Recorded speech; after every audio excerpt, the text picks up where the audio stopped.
بسم اللہ الرحمن الرحیم۔ شروع اللہ کے نام سے جو بڑا مہربان نہایت رحم والا ہے۔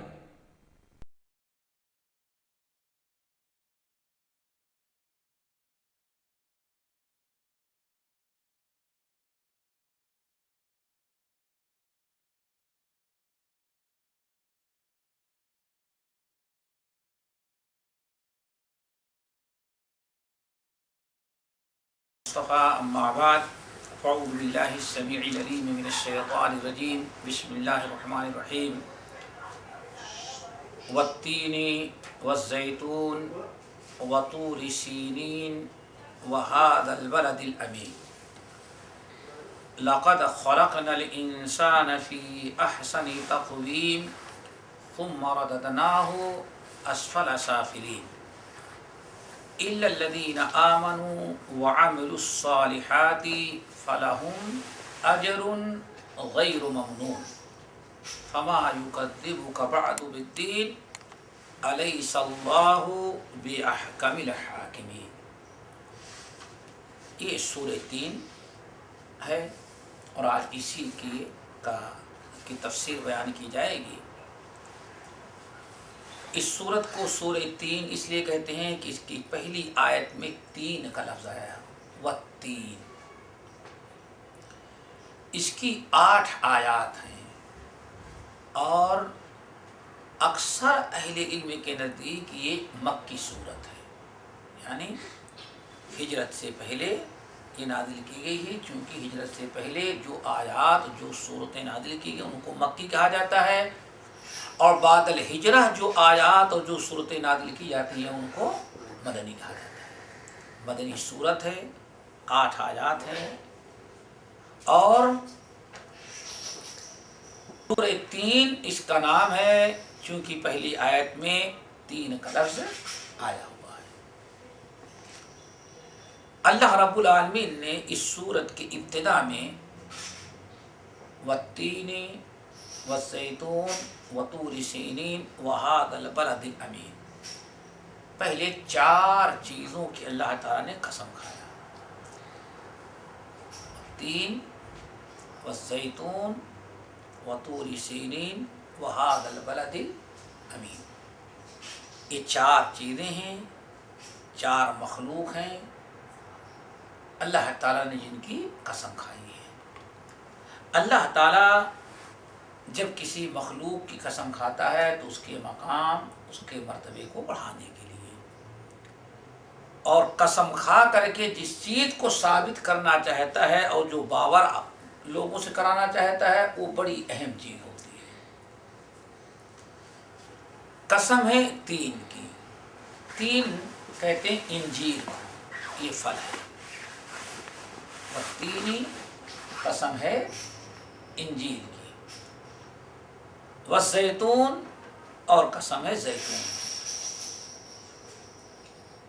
3 اور زیتون، عبداللہ بن عباس رضی اللہ تعالیٰ عنہ کہتے ہیں یہ وہی دونوں پھل ہیں جو تم لوگ کھاتے ہو، انجیر اور زیتون، یہ دونوں جو تم کھاتے ہو انہی دونوں پھلوں کی قسم کھا رہے ہیں جن کو تم برابر استعمال کرتے ہو۔ پہلا انجیر ہے اور دوسرا زیتون۔ انجیر کے درخت یا انجیر کا پھل جو ہے اس کی اللہ تعالیٰ قسم کھا رہا ہے، اس کا مطلب کہ یہ درخت اللہ تعالیٰ کے ہاں بڑا اہم ہے، اور کبھی لوگوں کی نگاہ میں کسی مخلوق کی بڑی اہمیت ہوتی تو اللہ تعالیٰ اس کی قسم کھاتا ہے۔ انجیر لوگوں کی نگاہوں میں، عرب کی نگاہوں میں ان کے ہاں استعمال اور کھانے پینے، دوا، علاج اور معالجے میں اس کی بڑی اہمیت ہے، اسی لیے اللہ تعالیٰ نے انجیر کی قسم کھائی۔ بلکہ بعض روایتوں میں بعض آثار نقل کیے جاتے ہیں اور بعض اہل علم کہتے ہیں کہ اللہ تعالیٰ نے اس لیے بھی اس کی قسم کھائی انجیر کی کہ آدم علیہ السلام کے متعلق بعض مفسرین اور اہل علم نقل کرتے ہیں کہ یہی انجیر ہی کے درخت کا وہ پتا تھا جو آدم اور حوا اٹھا اٹھا کر کے اپنے بدن پر پردہ پوشی کے لیے چشمہ کر رہے تھے۔ جنت میں جب ممنوع درخت کا پھل کھا لیا تو دونوں کے کپڑے ختم ہو گئے۔ وَطَفِقَا يَقْصِفَانِ عَلَيْهِمَا مِنْ وَرَقِ الْجَنَّةِ، جب جنتی لباس ختم ہو گیا تو آدم اور حوا دونوں میاں بیوی مِنْ وَرَقِ الْجَنَّةِ جنتی درخت کے پتے کو اٹھا اٹھا کر کے اپنے بدن پر کپڑے کی جگہ پر استعمال کرنے لگے تاکہ پردہ پوشی رہ جائے۔ تو بعض لوگ کہتے ہیں کہ یہ درخت جس کا پتا آدم اور حوا علیہ السلام نے استعمال کیا تھا وہ اصل میں انجیر کا تھا۔ زیتون، آپ حضرات جانتے ہیں کہ زیتون کے فوائد، زیتون کی تیل کی اہمیت اب پوری دنیا میں واضح ہے، عربوں میں نہیں بلکہ عربوں کے علاوہ عجموں میں بھی۔ اور یہی ایک پھل ہے جس کو اللہ تعالیٰ نے مبارک قرار دیا ہے، فرمایا وَشَجَرَةً تَخْرُجُ مِن طُورِ سِينَاءَ تَنبُتُ بِالدُّهْنِ وَالصِّبْغِ لِلْآكِلِينَ۔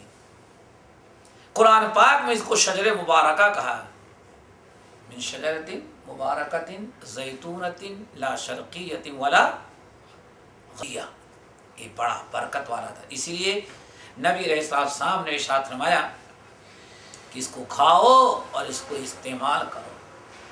اور آج تو بہت سارے ڈاکٹروں کے پاس جائیں تو بچوں کے بھی مالش کرنے کے لیے کہتے ہیں یہی تیل استعمال کرو، زیتون کا۔ تو اللہ تعالیٰ نے زیتون کی اور انجیر یعنی تین کی قسم کھائی۔ تیسری چیز جس کی اللہ تعالیٰ نے قسم کھائی ہے وہ طور سینین، طور سینا یہ سینا پہاڑ کیا ہے جس کو سینین کہا جاتا ہے؟ یہ وہی پہاڑ ہے جس پر موسیٰ علیہ السلام کو اللہ تعالیٰ نے نبوت عطا کی تھی ہم کلامی میں۔ نمبر 4 وَهَذَا الْبَلَدِ الْأَمِينِ، قسم ہے اس بلد امین کی۔ بلد امین سے مراد مکۃ المکرمہ ہے، اس کو بلد امین، یہ 4 چیزیں ہیں۔ اللہ فرماتے ہیں قسم ہے تین کی، قسم ہے زیتون کی یعنی قسم ہے انجیر کی، قسم ہے زیتون کی، قسم ہے طور پہاڑ کی، اور قسم ہے مکۃ المکرمہ بلد امین کی۔ بعض اہل علم نے، بعض مفسرین نے اس کا معنی یہ آیا کہ یہاں درخت اور زیتون اور انجیر مراد نہیں ہے، اللہ تعالیٰ جو قسم کھا رہا ہے وہ انجیر اور زیتون ان دونوں درختوں اور پھلوں کی نہیں، بلکہ اصل میں ان جگہوں کی قسم کھا رہا ہے جہاں یہ پیدا ہوتے ہیں، اور یہ سب سے زیادہ ان کی پیداوار شام کے علاقے میں ہوتی ہے۔ شام کو اللہ تعالیٰ مبارک شہر قرار دیا ہے۔ سبحان الذی اسری بعبدہ لیلا من المسجد الحرام الی المسجد الاقصی الذی بارکنا حولہ، اس شہر کے ارد گرد یعنی بابرکت ہے وہ ذات جس نے اپنے بندے محمد صلی اللہ علیہ وسلم کو مسجد الحرام سے لے گیا اس شہر تک یعنی شام تک جس شہر کے ارد گرد اللہ تعالیٰ نے بے شمار برکتیں رکھی ہیں۔ تو اب اس ناحیے سے ترجمہ یہ ہوگا قسم ہے زیتون کی اور انجیر کی، یعنی اس شہر کی جس شہر میں یہ دونوں پھل کثرت سے پیدا ہوتے ہیں، یعنی ملک شام کی۔ مکے مدینے کے بعد یاد رکھیے گا، مکے مدینے کے بعد احادیث میں سب سے بڑی فضیلت جس شہر کو حاصل ہے وہ شام، باقاعدہ شام کے فضائل میں حدیثیں وارد ہیں، اہل علم نے کتابیں لکھی ہیں، جیسے فضائل مکہ، فضائل مدینہ، ایسے فضائل شام۔ تو یہ اللہ تعالیٰ نے گواہی دی اور اللہ نے اعلان کیا الذی بارکنا حولہ، کہ اس کے ارد گرد ہم نے بڑی برکتیں رکھی ہیں۔ تو یہ پہلی چیز ہے کہ یہ شہر مکۃ الشام، شام کی اللہ تعالیٰ نے قسم کھائی، قسم ہے تین کی، قسم ہے زیتون کی، یعنی قسم ہے اس شہر کی جس شہر میں یہ دونوں پیدا ہوتے ہیں، وہ ہے شام۔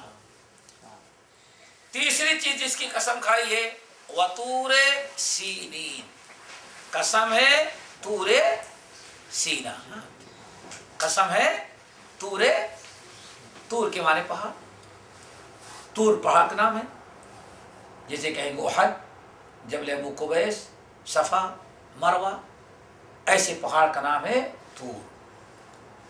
سینا وادی کے قریب وہ پہاڑ واقع ہے، اس لیے اس کو طور سینا اور وہ طور سینین۔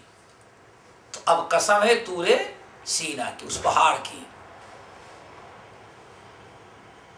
آگے تیسری چیز جس کی اللہ تعالیٰ نے قسم کھائی، چوتھی چیز وَهَذَا الْبَلَدِ الْأَمِينِ، یہ بلد امین۔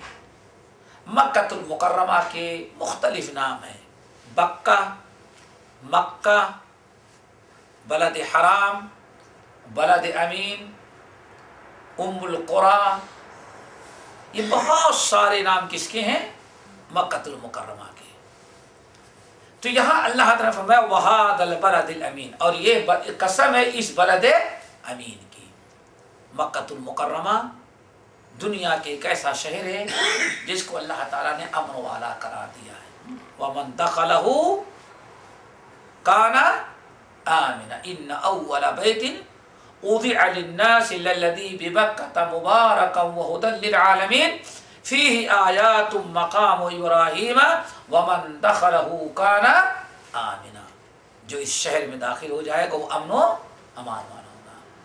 ابراہیم خلیل اللہ علیہ السلام نے دعا مانگی تھی ربی اجعل ھذا بلدا آمنا، اللہ اس شہر کو امن و امان والا بنا دے۔ تو اب اس طرح سے اللہ تعالیٰ نے تین شہروں کی قسم کھا لی، تین جگہوں کی، تین مقامات کی۔ نمبر ایک شام، نمبر دو طور، اور نمبر تین مکۃ المکرمہ۔ اس کی وجہ یہ بیان کی جاتی ہے کہ یہ تینوں جگہیں ایسی ہیں جن کا تعلق اولو العزم من الرسل سے ہے۔ 5 انبیاء گزرے جن کو اولو العزم من الرسل کہا جاتا ہے، ان میں سے 3 حضرت عیسیٰ، حضرت موسیٰ اور حضرت محمد صلی اللہ علیہ وسلم۔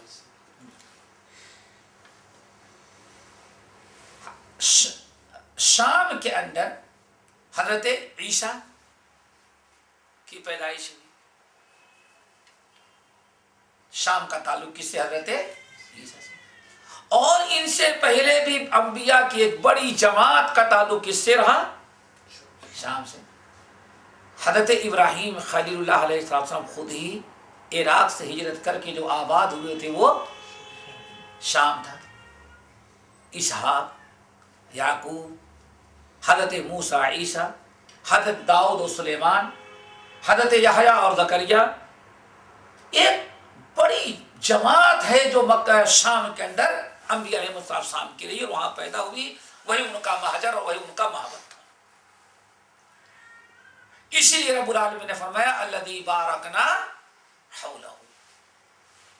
ایک تو نمبر 2 طور سینا کی جو اللہ نے قسم کھائی، اس کا تعلق حضرت موسیٰ علیہ السلام سے ہے۔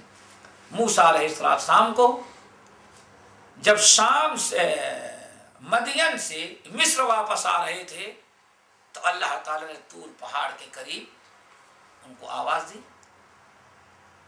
اور وہیں ان کو رسالت اور نبوت ملی، اور پھر اس وادی کو وادی مقدس قرار دیا. فخلع نعلیک انک بالوادی المقدس طوی. آپ ایک مقدس وادی میں ہیں، اپنے جوتے کو آپ نکال دیں. مکۃ المکرمہ جس کو اللہ نے بلد امین کہہ کے قسم کھایا، وہاں آخری نبی محمد صلی اللہ علیہ وسلم پیدا ہوئے، وہیں نبوت ملی، وہیں سے اللہ رب توحید کی دعوت شروع ہوئی. 13 سال کے بعد اللہ تعالیٰ کے حکم سے ہجرت کر کے مدینہ المنورہ آئے. اللہ تعالیٰ نے اپنا گھر اس زمین پر جس شہر میں رہے بنانے کا حکم دیا، اور اپنے گھر کے لیے جو زمین منتخب کی وہ مکۃ المکرمہ. تو اس طرح سے یہ 3 مقدس مقامات ہیں جن کی اللہ تعالیٰ نے قسم کھائی. والتین والزیتون وطور سینین وہذا البلد الامین. یہ 3 چیزوں کی اللہ تعالیٰ نے قسم کھائی. اب مقسم علیہ کیا ہے؟ اللہ تعالیٰ کس لیے قسم کھائی ہے؟ ان 3 چیزوں کی 3 قسمیں کھا کر کے اللہ تعالیٰ کیا بتلانا چاہتے ہیں؟ مقسم علیہ فرمایا لَقَدْ خَلَقْنَا الْإِنسَانَ فِي أَحْسَنِ تَقْوِيمٍ. قسم کھائی 3 مرتبہ. اللہ نے بتایا کہ ہم قسم کھاتے ہیں شام کی، قسم کھاتے ہیں طور سینا کی، قسم کھاتے ہیں مکۃ المکرمہ کی، کہ ہم نے انسان کو بڑے بہترین انداز پر پیدا کیا ہے. لَقَدْ خَلَقْنَا الْإِنسَانَ فِي أَحْسَنِ تَقْوِيمٍ. ہم نے انسان کو ایک بہترین اندازے پر پیدا کیا ہے، ہر قسم کی صلاحیت میں پوری کائنات پر فائق. دنیا کی کون سی مخلوق ایسی ہے جس کو انسان اپنے قابو میں نہ کر لیتا ہو؟ دنیا کی کون سی ایسی چیز ہے جس کو انسان استعمال نہ کر لیتا ہو؟ ہر اعتبار سے ظاہری اور باطنی، ہر اعتبار سے اللہ نے فرمایا انسان کو ہم نے سب سے اچھا بنایا. وَلَقَدْ كَرَّمْنَا بَنِي آدَمَ وَحَمَلْنَاهُمْ فِي الْبَرِّ وَالْبَحْرِ. ہم نے انسان کو بڑا مکرم اور معزز بنایا. ہر اعتبار سے انسان سے بڑی مخلوق اور باصلاحیت مخلوق کائنات میں کوئی دوسری نہیں.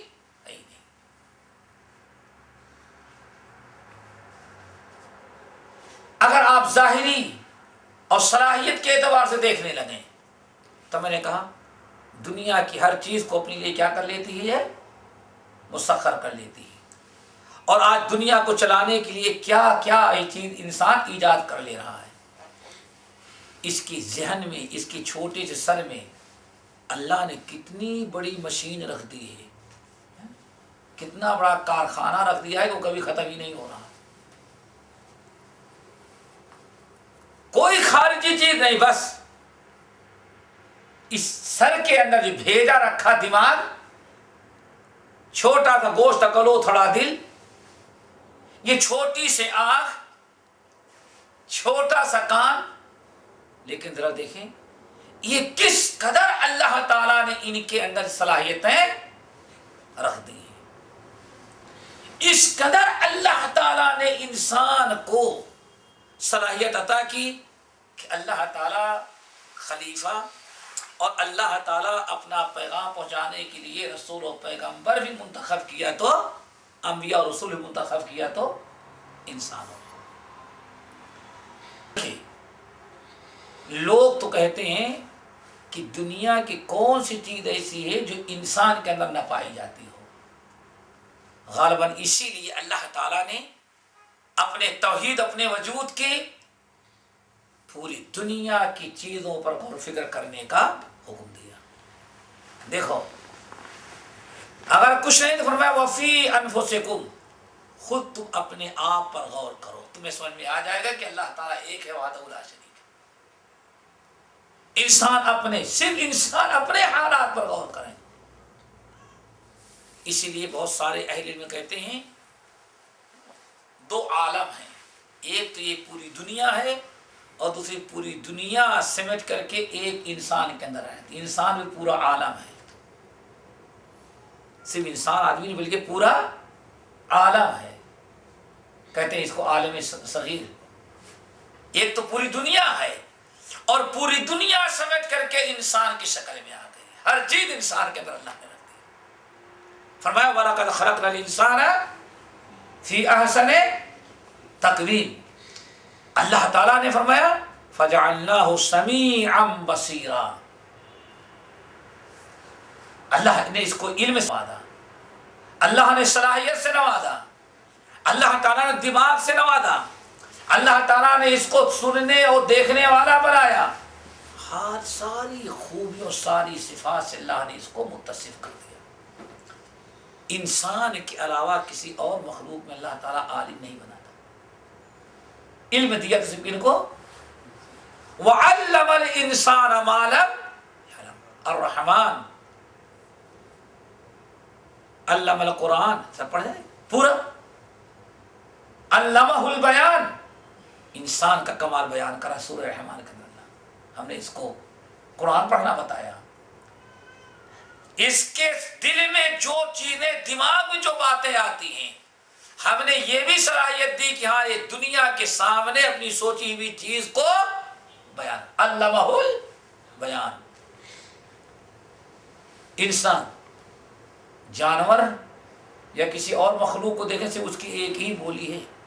خوشی میں بھی ایک ہی آواز, غمی میں بھی ایک ہی آواز, دکھ میں بھی ایک ہی آواز. کیا خیال ہے؟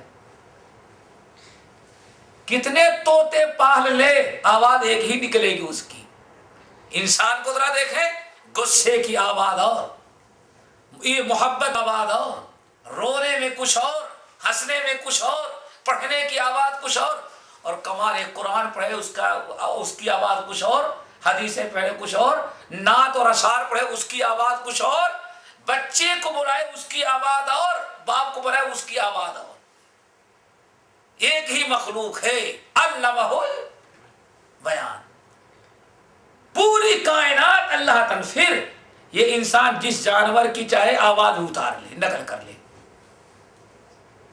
جس آواز کی جس جانور کی کہو اس کی نقل اتار لگا, اس کی آوازیں ہوتی ہیں. یہ ساری خوبیاں اللہ نے کس میں رکھی؟ انسان میں. اسی لیے اہل علم کہتے ہیں انسان بھی مکمل ایک دنیا, ایک عالم ہے. کیوں؟ عالم کی دنیا کی ساری چیزیں کس کے اندر آ گئی ہے؟ انسان میں اللہ تعالیٰ نے رکھ دی ہے. فرمایا وَلَقَدْ خَلَقْنَا الْإِنسَانَ فِي أَحْسَنِ تَقْوِيمٍ. اللہ اکبر. ظاہری حسن و جمال, سیٹنگ طرح دیکھے کار کو کتنے اچھے موقع پر. صرف انسان اپنی آنکھ کو دیکھے. اگر اللہ تعالیٰ انسان کی آنکھوں کو اتنا محفوظ نہ رکھ دے, آپ کا سر بنے سے 50 مرتبہ ٹکرا چکا ہوگا. کبھی اندھیرے میں اٹھے تو دیوار کو مارا, کبھی دروازے سے ٹکر ہوئی, چلتے ہوئے بجلی کے کھمبے سے ٹکر ہوئی, سامنے سے آ رہا اس سے بھی لگا, گر گئے تب بھی پیشانی پڑی. اتنے ٹکر کھانے کے باوجود بھی آنکھ پر ضرب نہیں آتا. کس قدر اللہ تعالیٰ نے آنکھ کو محفوظ کر رکھا ہے. اتنی حفاظت اور اس طرح سے آدھا کی ترکیب کسی اور مخلوق میں اللہ نے نہیں رکھی ہے. اسی لیے منصور جو خلیفہ عباسی ہے, اس کے درباری میں ایک صاحب تھے, برابر آتے تھے. ایک دن میاں بیوی بیٹھے ہوئے, چاندنی رات تھی. بھائی شاہی آدمی, اس کے لیے کیا پوچھنا ہے, کیا فکر کرنی ہے. میاں بیوی بیٹھے ہوئے تھے, اس کا درباری اپنی بیگم کے ساتھ کچھ بات ہوئی تو دونوں دیکھ رہے چاند کتنا اچھا ہے. بیوی کہتی کتنا اچھا, 14ویں کا چاند رکھ کتنا خوبصورت ہے. کہا اللہ کی قسم تم اس سے بھی اچھی ہو. کہا نہیں, چاند سے اچھا کون ہوگا. کہا اگر تم چاند سے اچھی نہ ہوئی تو طلاق دیا اور تینوں اکٹھا تم کو دے دیا. منصور کے دربار میں درباری ہاشمی, اللہ اکبر, اس نے کہا کہ میں کہتا ہوں کہ اگر چاند سے تم خوبصورت نہیں ہو تو تم کو طلاق آ جائے سے. اب پڑھی لکھی سمجھدار بیوی تھی, بھائی طلاق تو دے دیا, چاند سے خوبصورت کہاں ہو سکتے. پری کی بھی تشبیہ نہیں دیتے تو لوگ کس سے دیتے ہیں. ارے بھائی عورت بہت خوبصورت ہوگی تو لوگ کیا پوری پری لگ رہی ہے، لیکن چاند سے تشبیہ کوئی نہیں دیتا. اور شوہر نے کہا اگر تم چاند سے خوبصورت ہے تم کو تینوں طلاق. وہ بیچاری اٹھی اور جا کر کے اپنے بیڈ روم میں اندر سے بند کیا، کیوں اب ہم اپنے شوہر کے لیے ہرانے، راتیں روتے روتے صبح ہوئی. اب شوہر بیچارہ نے میں کیا کہہ ڈالا، یہ کچھ اور کہا ہوتا میں نے تو بالکل طلاق ہی دے دیا اس کو. صبح بہرحال منصور کے دربار میں حاضری ہوئی شوہر کی، اور بیگم آئی رانی کے پاس، خلیفہ کی بیوی کے پاس. کیا بات ہے صاحب، رات ہی کو انہوں نے طلاق دے، اور تینوں طلاق دے دیا، اب تو کوئی مسئلہ ہی بڑا ٹیڑھا کر دیا ہمارے شوہر نے. کہا کیا ہوا؟ کہا کہ ایسے تھا، دونوں بیٹھے ہوئے تھے، چاندنی رات تھی، چاند کو دیکھ کے میں تعریف کر رہی تھی، اور ان کو پتہ نہیں کیا جوش آیا. کہا کہ اللہ کے ساتھ کہاں سے تم اچھی نہیں تو تم کو طلاق ہوئی. تو رات تو میں نے گزار لی. کہاں ہے؟ کہا وہ آئے ہیں خلیفہ کے پاس.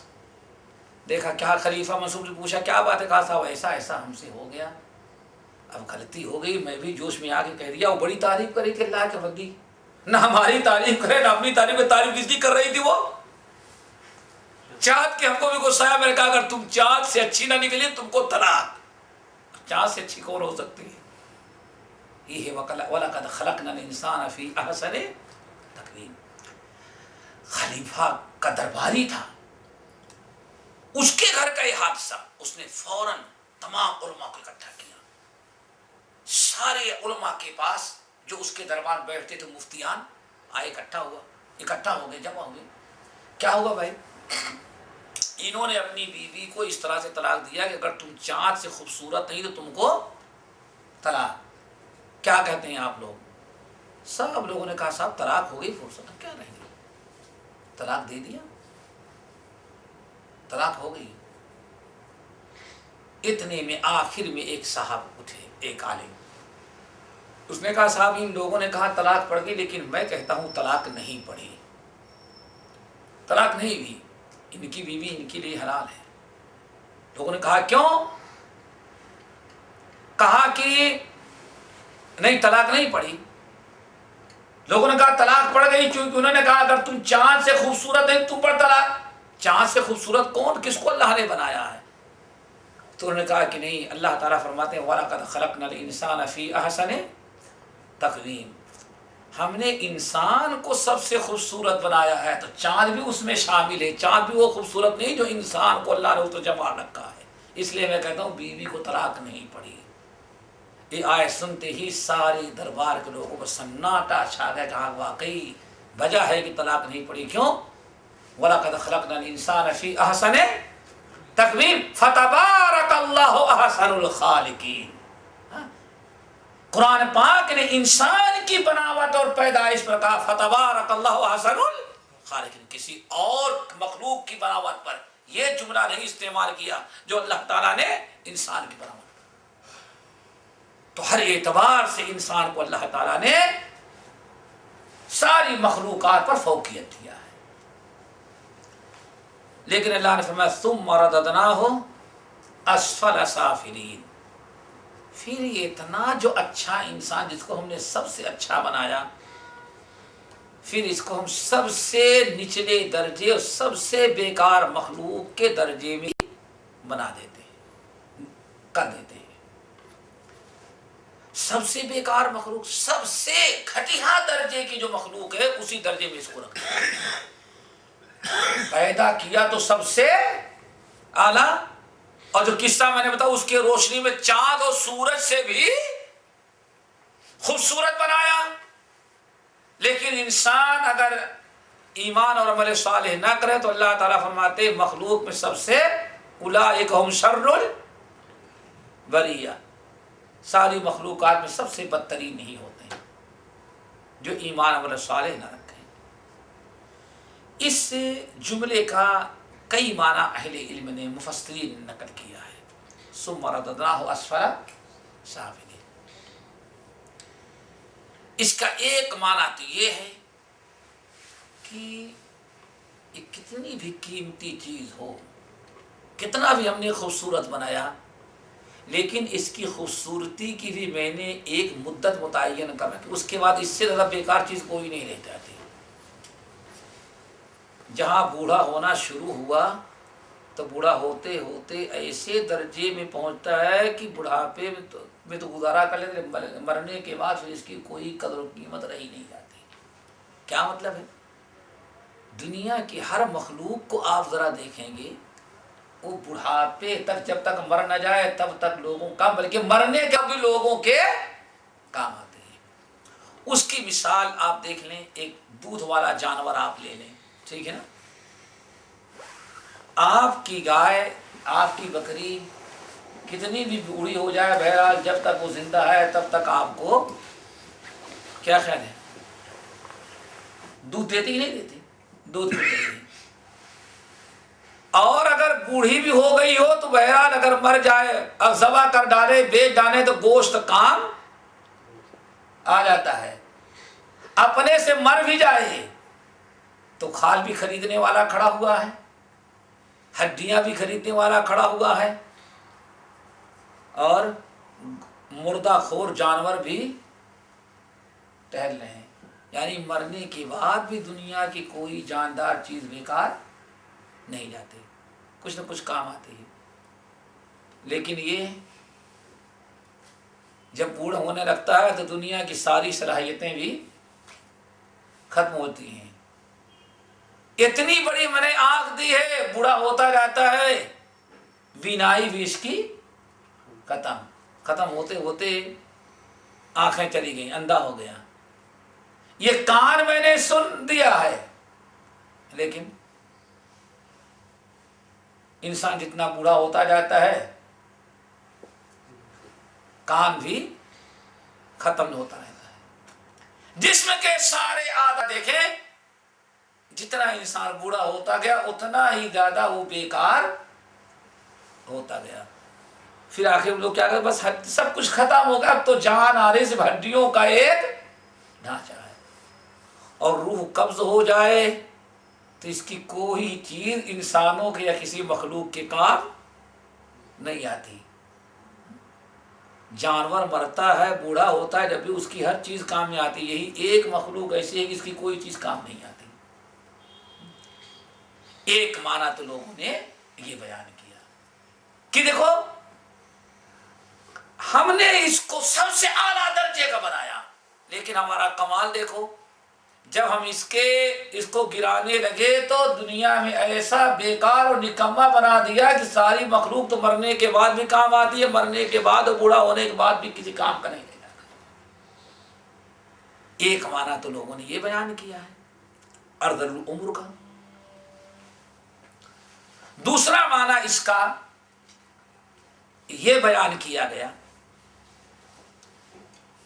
کہ انسان کو ہم نے بہت اچھا بنایا، لیکن جب یہ بگڑنے لگتا ہے تو اللہ فرماتے اس قدر یہ بگڑتا ہے کہ کوئی جانور بھی اتنا نہیں بگڑتا جتنا انسان بگڑ جاتا ہے۔ اور اس کی مثال لوگ یہ دیتے ہیں، اللہ نے اتنا بڑا اونٹ پیدا کیا، اتنی لمبی سوڑ والا ہاتھی پیدا کیا، شیر اور چیتے اور درندے اور جانور پیدا کیے، بڑی بڑی مخلوقات پیدا کی، لیکن ساری مخلوقات اللہ ہی کو اپنا رب تسلیم کرتی ہیں۔ لیکن اللہ فرماتے ہیں فرعون کو ہم نے پیدا کیا تو فرعون ہم کو رب مانے بجائے کہتا انا ربکم الاعلی۔ آج تک دنیا میں کسی مخلوق نے خدائی کا دعویٰ نہیں کیا، اپنے خالق سے بڑھنے کی کوشش نہیں کی، لیکن یہ سمیع اور بصیر جس کو ہم نے بنایا، اشرف المخلوقات اور احسن الخالقین فی احسن تکوین، وَلَقَدْ كَرَّمْنَا بَنِي آدَمَ وَحَمَلْنَاهُمْ فِي الْبَرِّ وَالْبَحْرِ۔ یہ اعلیٰ درجے کی مخلوق جو ہے، یہ جب بگڑنے لگتا ہے تو اللہ فرماتے ہیں اس کائنات میں ہماری تمام مخلوقات میں سب سے بدترین بن جاتا ہے۔ فرعون جب بگڑنے لگا تو کیا کہتا انا ربکم الاعلی، فحشر فنادى فقال انا ربکم الاعلی۔ لوگوں موسیٰ جس رب کی طرف بلاتے ہیں وہ مانتا اس کو بھی، وہ بھی ان کو اس کو بھی رب مانو، لیکن سارے ربوں کا سب سے اللہ میں ہوں۔ نمرود جب بگڑنے لگا تو کہتا ہے کہ انا احیی و امید، موت اور حیات و دینے والا رب اور خالق میں ہوں، نعوذ باللہ من ذالک۔ آپ ذرا دیکھنے لگیں گے انسان جب بگڑتا ہے، انسان جب ایمان اور عمل صالح ترک کرتا ہے تو بگڑتا ہے تو اس قدر بگڑتا ہے کہ لوگ کہتے ہیں نا بھائی اس سے تو شیطان بھی پناہ مانگتا ہوگا، شیطان سے بھی بدتر ہوا اور جانور سے بھی زیادہ وہ بدتر ہو جاتا ہے۔ اعلیٰ سے اعلیٰ درجے کی بڑی سے بڑی جو برائیاں ہوتی ہیں وہ انسان کرتا ہے، جو حیوان و شیطان بھی کرنے سے شرماتا ہے۔ یہ ثم رددناہ اسفل سافلین۔ اور تیسرا معنی بڑا اہم، سیدھا سادہ بالکل جو ہے وہ کہ وَلَقَدْ خَلَقْنَا الْإِنسَانَ فِي أَحْسَنِ تَقْوِيمٍ، لَقَدْ خَلَقْنَا الْإِنسَانَ فِي أَحْسَنِ تَقْوِيمٍ، انسان کو تو میں نے بہت ہی اچھے انداز پر پیدا کیا، لیکن نہ جب ایمان نہیں لایا اور عمل صالح نہیں کیا، دین کو چھوڑا، اللہ اس کے رسول کی فرما برداری کو ترک کیا، تو ثم رددناہ اسفل سافلین، سب سے بدترین جانور کی طرح ہو جاتا ہے۔ جیسے کہ اللہ نے فرمایا اولئک کالانعام بل ھم اضل، اولئک کالانعام بل ھم اضل۔ اللہ فرماتے ہیں یہ کافر اور مشرک جو ایمان نہ لائیں، اللہ کو خالق نہ مانیں، اللہ کے بھیجے ہوئے نبی کو تسلیم نہ کریں، اللہ فرماتے ہیں یہ جانور ہیں بلکہ یہ اپنے جانوروں سے بھی زیادہ بدتر ہیں۔ اور اللہ نے یہاں تک ارشاد فرمایا فَإِنَّهُمْ يَأْكُلُونَ كَمَا تَأْكُلُ الْأَنْعَامُ، بھئی ایمان اور عمل صالح کو انہوں نے ترک کیا تو ایسے یہ جانور بنے، یہاں تک کہ کھانا بھی کھاتے ہیں تو ویسے جیسے جانور کھایا کرتا ہے۔ یہ بہت بدترین۔ ہمارے متحدہ ہند کے ایک بہت بڑے عالم تھے، بڑے حاضر جواب، اس کو سمجھنے کے لیے کہ کس طرح سے انسان جو ہے وہ ایمان اور عمل صالح ترک کرے گا تو چار پیر والے جانوروں سے بھی زیادہ بدتر ہے۔ کیوں؟ ان الانسان لربہ لکنود، انسان اپنے رب کا بڑا ناشکرا، جانور اللہ تعالیٰ کی ناشکری نہیں کرتا۔ جانور ایک بدترین سے بدترین مخلوق ہو لیکن کبھی غیر اللہ کے سامنے وہ شرک نہیں کرتا، کفر نہیں کرتا۔ اسی لیے ذرا دیکھیں سورہ نمل کے اندر ہدہد نامی پرندہ جو تھا اس کو کتنا تعجب ہوا جب یمن میں ملک سبا کے لوگوں کو شرک کرتے ہوئے دیکھا۔ اللہ کے نبی سلیمان آپ یہاں ہیں، ان کی خبر لیں، وہ اتنے بڑے بیوقوف ہیں کہ چاند و سورج کا سجدہ کرتے ہیں، آخر وہ اللہ کو چھوڑ کر کے مخلوق کے کیوں سجدہ کر رہے ہیں؟ پرندہ ہے لیکن اس کو بڑی حیرت ہے، کیوں انسانوں کو سجدہ کرتے ہوئے، غیر اللہ کا سجدہ کرتے ہوئے، غیر اللہ کی عبادت کرتے ہوئے، شرک کرتے ہوئے دیکھا۔ تو جانور بھی نہیں کرتا، شرک جیسا بدترین گناہ بھی کرتا ہے تو انسان کرتا ہے۔ بہت حاضر جواب تھے، وہ ایک مرتبہ جلسے میں جا رہے تھے، تو لوگ کافی بوڑھے ہو گئے تھے، گاڑی وغیرہ کا راستہ نہیں تھا، تو پرانے زمانے میں ڈولی چلتی تھی، پتہ نہیں آپ ہوتے نا، وہ اسی پر آدمی کو بیٹھا کر کے پھر چار طرف لکڑیاں رہتی تھی، اس کو اٹھا کے کندھے پہ لوگ لے کے چلے، جیسے جنازہ جاتا ہے لیکن وہ بڑی اچھی ڈولی رہتی تھی۔ تو جو مولوی صاحب جا رہے تھے ان کا یہ کہنا تھا کہ بھائی صرف کتاب و سنت پر عمل کرنا چاہیے، ہر مسئلہ اللہ نے کتاب و سنت میں بیان کر دیا ہے۔ الحمدللہ راستے میں کچھ ذرا مخالفین کا گاؤں پڑتا تھا، ان کے 10 20 50 علماء آ کر کے اکٹھا ہو گئے کہ آج یہ مولوی یہاں سے گزرے تو پوچھوں گا کہ ہاں ہر مسئلے کا حل تم کہاں سے کتاب و سنت سے پیش کرتے ہو بتاؤ۔ وہاں گزرے تو ان کو روک لیا، آپ کیا کریں، ہمارے یہاں ہندو جو بالکل نچلے ذات کے ہندو ہوتے تھے نا، کافر مشرک، وہی اصل میں سارا کام کرتے تھے۔ تو ڈولی پر 8 ہندو، 2 ادھر 2 ادھر 2 ادھر 2 ادھر، کندھے پر رکھ کر کے مولوی صاحب کو لے کے جا رہے تھے، بت پرست ہندو۔ گاؤں کے قریب پہنچے تو گاؤں کے علماء نے آ کر کے پہلے سازش تھی، آگے روک لیا۔ اب ہندو بیچارے رکو رکو، مولانا کو اتارو۔ مولانا اترے، دیکھا کہ وہ پوری جماعت علماء کی موجود ہے۔ کہا مولانا آپ کیا دعوت دیتے ہیں، کتاب و سنت کافی ہے عمل کرنے کے لیے؟ کہا کہ ہاں۔ کہا ہر مسئلہ کتاب و سنت کے اندر موجود ہے؟ کہا الحمدللہ ہر مسئلہ کتاب و سنت کے اندر موجود ہے۔ کہا کہ آپ کا کوئی عمل کتاب ایسا نہیں جو کتاب و سنت کے اندر موجود نہ ہو؟ کہا الحمدللہ ہم جو عمل کرتے ہیں کتاب و سنت میں موجود ہے۔ خوب اقرار کروا تھا۔ کہا اچھا بتائیں، اللہ تعالیٰ نے قرآن کے اندر گھوڑا، اونٹ، خچر پر سوار ہونے کا تو حکم دیا ہے، یہ جو آپ آدمی پر بیٹھ کر کے جا رہے ہیں یہ کس آیت میں لکھا ہے وہ ذرا بتائیں۔ والخیل والبغال والحمیر لترکبوها وزینہ، اللہ تعالیٰ نے اونٹ پر، خچر پر، گھوڑے پر سوار ہونے کا تو حکم دیا، ان کو استعمال کرو۔ اور یہ تو آدمی ہے، آدم کی اولاد پر آپ سواری کریں، یہ کہاں لکھا ہوا ہے؟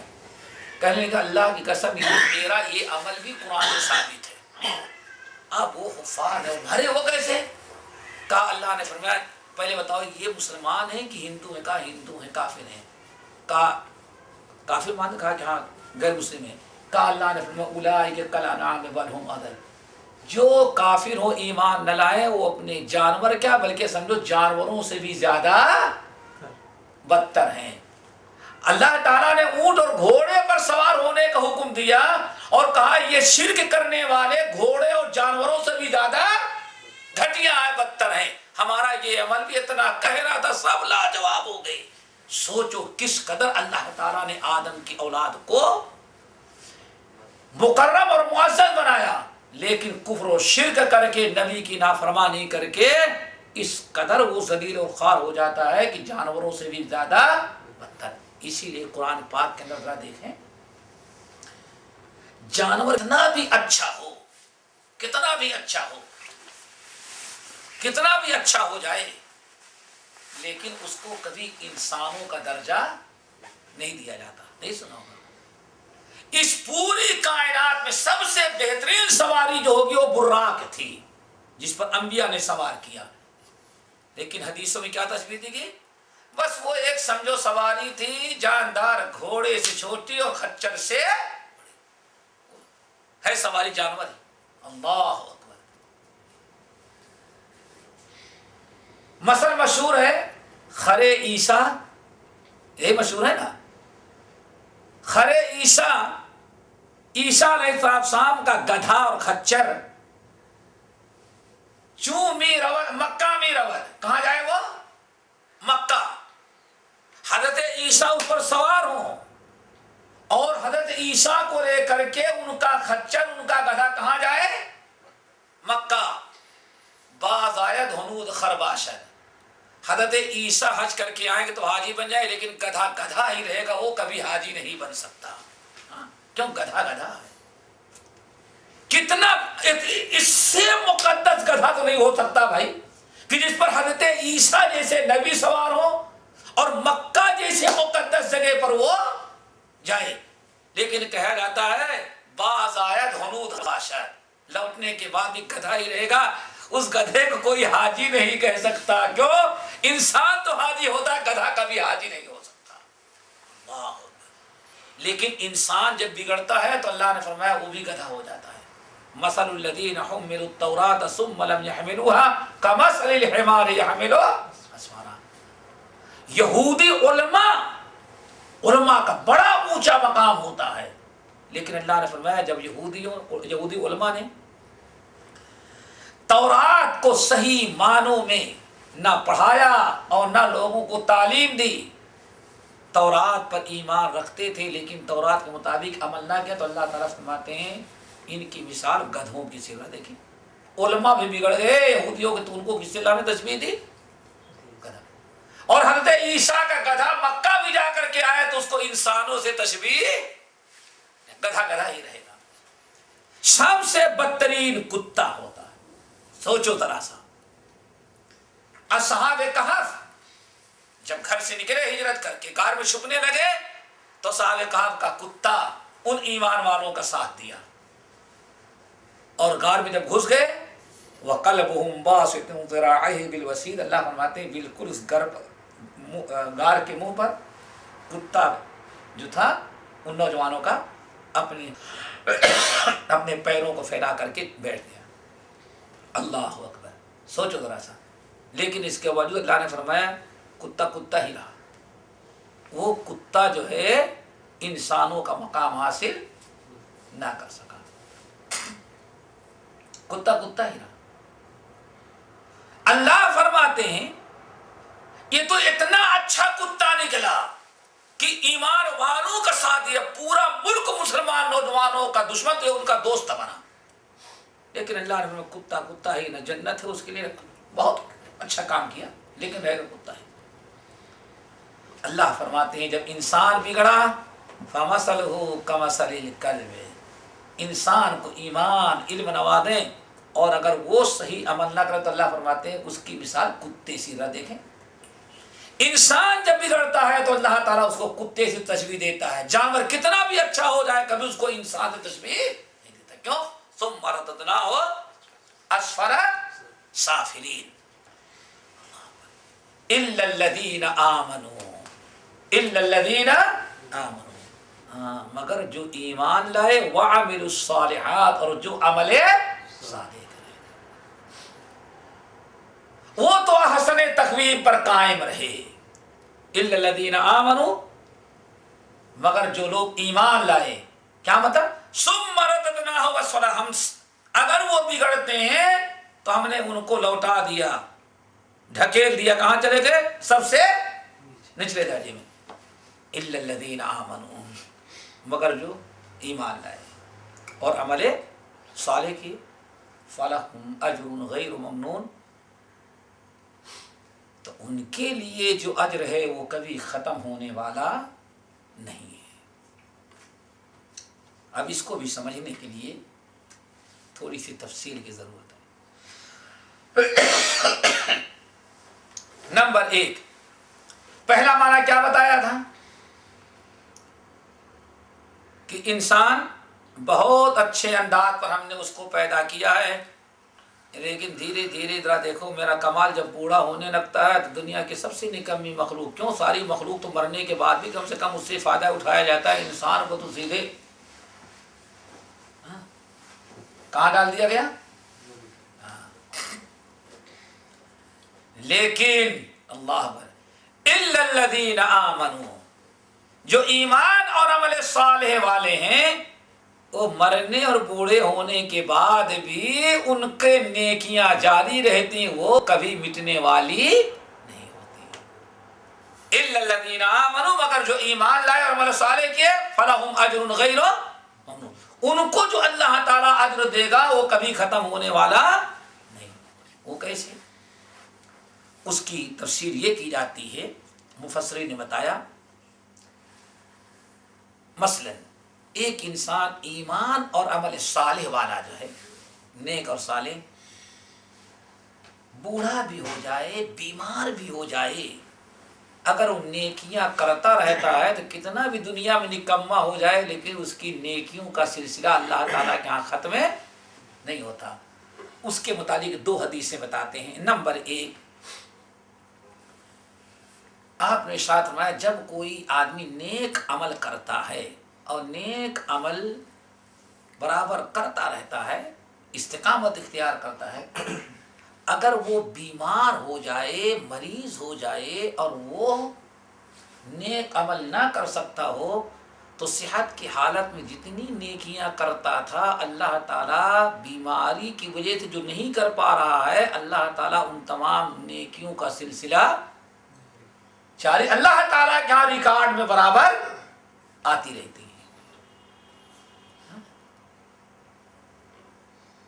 نبی علیہ السلام ارشاد فرماتے ہیں اے لوگوں، یہ مسجدوں میں جو ستون نظر آتے ہیں ایسے ہی مسجدوں کچھ ستون ہیں جو تمہیں نظر نہیں آتے، سمجھتی نہیں۔ ان للمساجد اوتادا، مسجدوں کے لیے کچھ ستون ہیں۔ وہ کون سے ستون ہیں؟ یہ پلر نہیں جو بیچ میں سریا اور سریے کا بنا دیا گیا، بیچ میں سیمنٹ ڈال کر کے اوپر پر نہیں پلاسٹر یہ نہیں، وہ ایسے ستون اور کھمبے ہیں جب وہ غائب ہو جاتے تبشبش لہ الملائکہ، فرشتے بے انتہا پریشان ہو جاتے ہیں. تبشبش لہ الملائکہ، فرشتے ان کے لیے بے چین ہو جاتے ہیں. وہ کون ہے؟ یہ وہ کھمبے اور ستون ہیں جو برابر مسجد کے اندر آتے ہیں، کہیں ایک جگہ بیٹھ کر کے کھڑے ہو کر کے نماز پڑھتے رہتے ہیں، نماز سے فارغ ہوتے ہیں، بیٹھ کر کے جماعت کا انتظار کرتے ہیں، جماعت ختم ہو جاتی ہے تو بیٹھ کر کے ذکر اذکار اور وظائف میں مشغول رہتے ہیں. یہ ستون اور کھمبے اگر 2-4 دن فرشتوں کو نظر نہ آئے، 3 دن کیا بات ہے، ایک آدمی آتا تھا یہاں برابر لیکن آج کل نظر نہیں آ رہا ہے. اب فرشتے تبشبش لہ الملائکہ، اب فرشتے اس کو نہ دیکھ کر کے بے چین ہو جاتے ہیں، پریشان ہو جاتے ہیں. اللہ تعالیٰ کہتے ہیں اللہ تعالیٰ تیرا فلاں بندہ بڑی پابندی سے آتا تھا لیکن وہ آج کل نظر نہیں آ رہا ہے، 3 دن ہو گئے ہم لوگ اس کو دیکھ نہیں پا رہے ہیں. یہ ہے الا الذین آمنوا وعملوا الصالحات فلہم اجر غیر ممنون. یہ کبھی بیکار رائے گا نہیں جائیں گے، یہ بستر بھی پر بھی پڑے ہیں تو اللہ تعالیٰ کے ہاں بیکار نہیں، ان کے نیک اعمال اللہ تعالیٰ کے ہاں جاری و ساری ہیں. اب اللہ تعالیٰ کے پاس فرشتے پہنچے، اللہ تعالیٰ فلاں بندہ نظر نہیں آ رہا، اللہ تعالیٰ فرماتے ہیں ہاں وہ نظر نہیں آ رہا. کیوں؟ وہ بیمار ہے، اس لیے بیماری کی وجہ سے نہیں جا رہا. اب ذرا اللہ رسول کا فرمان سنو. آپ فرماتے ہیں کہ اللہ تعالیٰ نے اگر بیان کر دیا، بتا دیا کہ وہ بیمار فلاں جگہ پڑا ہے، تو سارے فرشتے جو مسجد میں اس کو دیکھتے تھے اس کو ڈھونڈتے ہوئے اس ہسپتال میں چلے جاتے، اس گھر میں عیادت کرنے کے لیے جہاں وہ بستر پر پڑا ہوا ہے.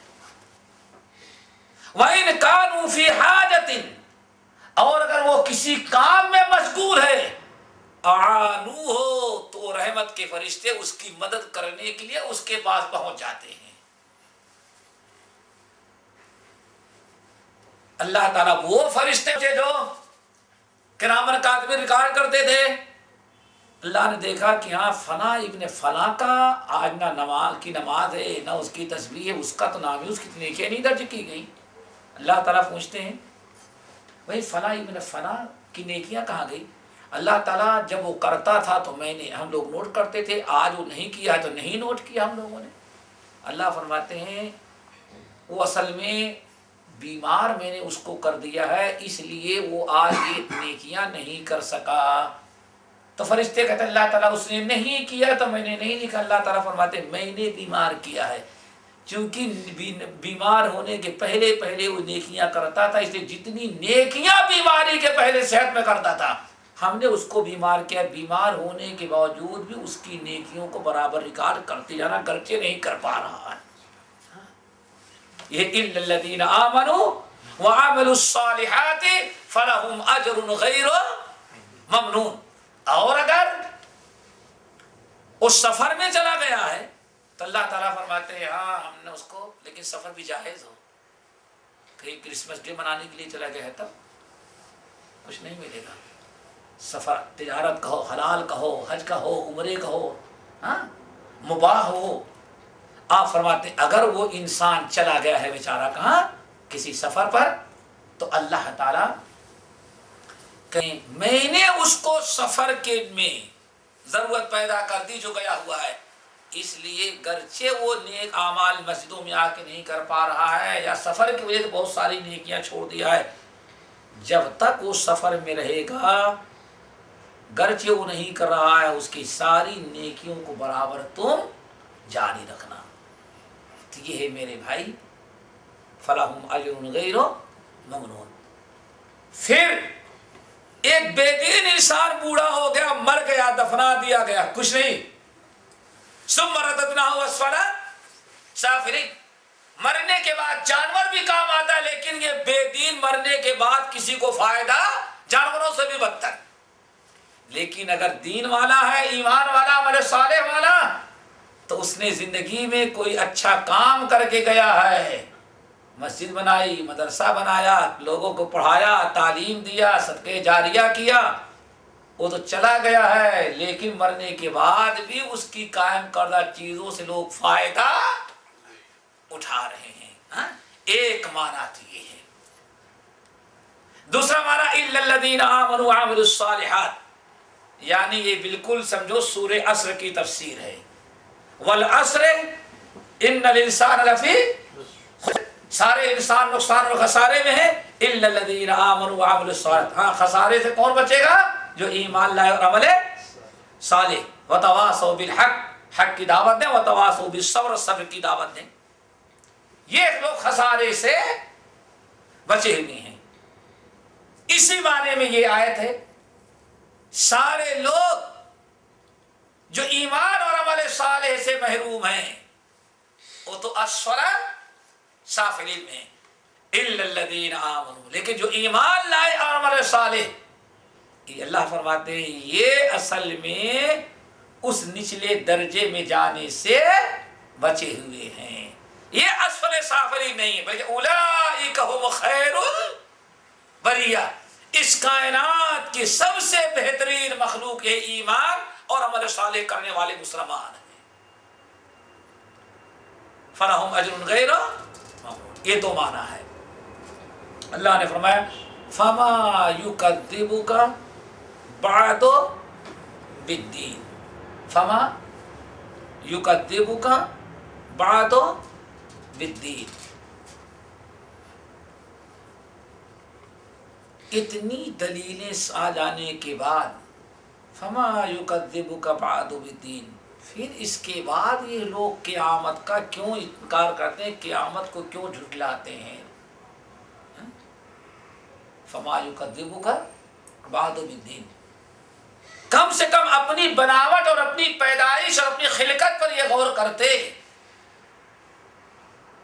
جب بھی اللہ تعالیٰ کی قدرت ان کے سمجھ میں آ جاتی، لیکن اتنے دلائل سن لینے کے بعد بھی اللہ تعالیٰ فرماتے ہیں یہ لوگ فما یکذبک بعد بالدین، اتنی دلیلیں اور حجت اور برہان دیکھ لینے سن لینے کے باوجود بھی یہ حضرات لوگ قیامت کا انکار کرتے ہیں، یعنی بالکل نہ سمجھ ہیں، کسی دلیل پر یہ غور نہیں کرتے۔ جیسے صرف انسان کی پیدائش کا تذکرہ کیا نا، اور جو قسمیں کھائیں، ان تمام چیزوں کو غور کرتے تو ان کو سمجھ میں آ جاتا ہے کہ ہاں اللہ تعالیٰ دوبارہ مرنے کے بعد زندہ کرنے پر بھی قدرت رکھتا ہے۔ الیس اللہ باحکم الحاکمین، کیا اللہ تعالیٰ احکم الحاکمین یعنی سب سے بڑا فیصلہ کرنے والا، حکم کرنے والا نہیں ہے؟ یہ بھی اللہ تعالیٰ کا ایک سوال ہے۔ الیس اللہ باحکم الحاکمین، نقل کیا جاتا ہے ابو ہریرہ رضی اللہ تعالیٰ عنہ فرماتے ہیں کہ روایت کرتے ہیں کہ نبی علیہ السلام جب یہ آیت پڑھتے الیس اللہ باحکم الحاکمین تو آپ فرماتے بلا وانا علی ذلک من الشاہدین، ہاں کیوں نہیں، اللہ احکم الحاکمین ہے اور ہم سب لوگ اس پر گواہی دیتے ہیں۔ اللہ تعالی ہم سب کو عمل کی توفیق نصیب فرمائے۔ اسی پر سورہ 3 کی تفسیر ختم ہوئی۔